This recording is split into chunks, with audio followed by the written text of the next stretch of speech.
So, ina naman ang sa inyong kadaldal. Magibukitan ng baduya. Gagamitin ko ang arena.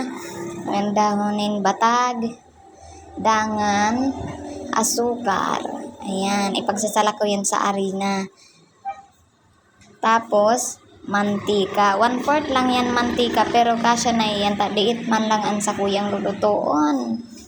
Ayan, igwa na nga ni akong naluto. Ayan na, ayan. Simpleng baduya. Ayan nga ni, subonso ko din na matios. Nagkauna siya.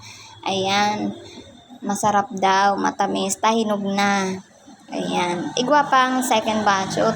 O yan nga ni, isa kawali. Ayan. Pugon lang ang gamit ni tsaka o-ring. Ayan. So, napabailingan yan sa inyong kadaldal habang nagluluto. Ayan.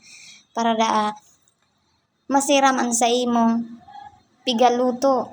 Ayan, magsiram. Ayan, magburbayli na. Ayan.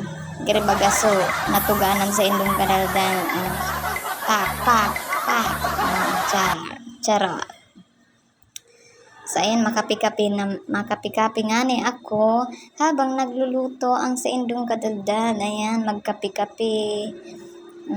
Day aldaban ang sakuyang tulak. Ayan, may ito nga ni, nakanda na para sa neighbor. Ayan, mataw kita sa neighbor. Share your blessing nga. Ayan, thank you so much for watching. Bye-bye.